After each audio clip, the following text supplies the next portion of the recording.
Nearly a year after Barings PE bought out the promoter's stake in the mid-tier IT company, there's a change of guard at Hexaware. R Srikrishna has taken over as the CEO in Mumbai-based Hexaware after a 20-year stint at Hexaware Technologies, and in his first television interaction after taking over as the CEO, he talks to ET Nazri to sing about the three-pronged strategy to get a Hexaware back on the growth track. We want to bring more value to customers, deliver more thought leadership to customers, and be more innovative in what we offer to them. So that's part A of the strategy. Part B of the strategy is to make Hexaware absolutely the most coveted place in the industry to work for. Right. And that's going to, make our employees feel really good, and also attract the best talent in the world. The third part is to invest in a timely, thoughtful and aggressive manner in emerging services.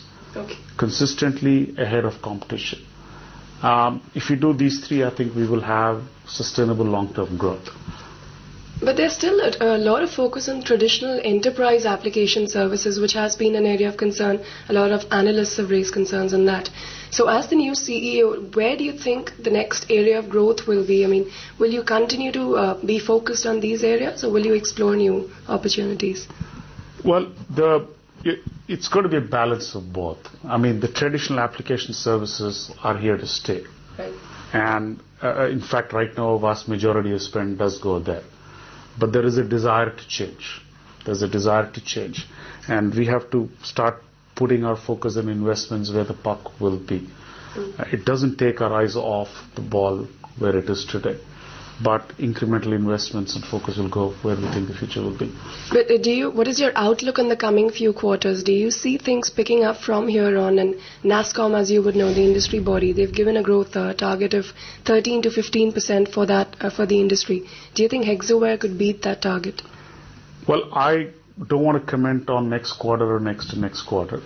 But, we certainly want to be aggressive in the long term.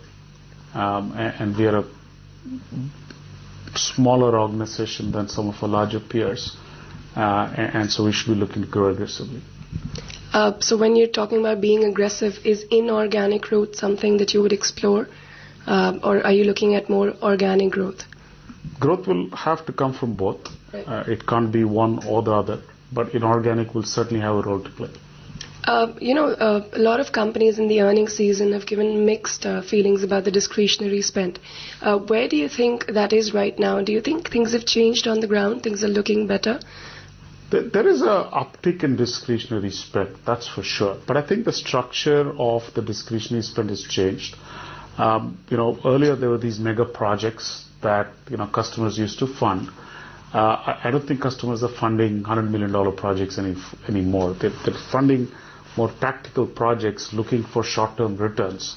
If there are returns, then they fund more projects. Right. To that extent, that discretionary spending volume has come down. The second thing is, the old ERP systems, the legacy systems, the systems of record, the desire to invest large in them is going down. The total budgets are flat. Right. And there is a desire to cannibalize funding from that and put money in the front end, the systems of innovation.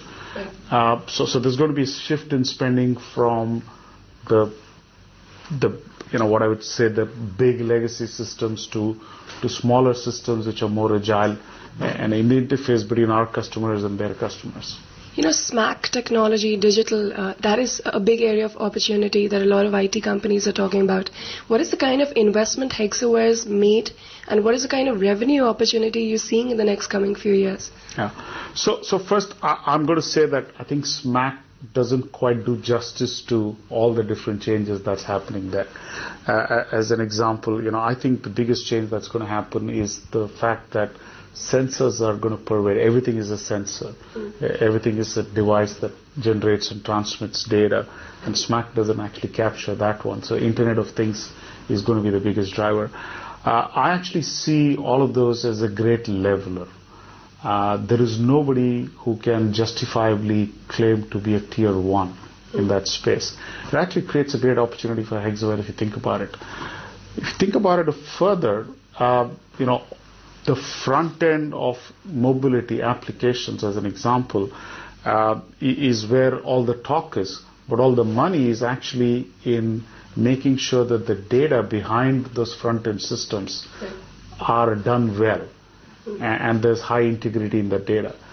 That's where I think a lot of the money is going to go in the medium term.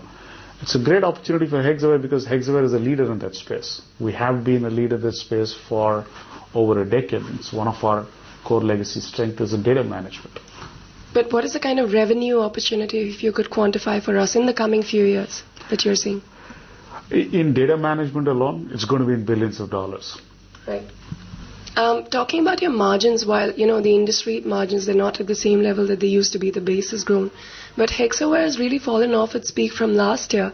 The 22%, 23% is about 15% now. So what levers are you going to be using going forward to ensure that the margin expands? So two things. First is there has to be an appropriate balance between margin and growth. Right? And where we are, growth is certainly more important.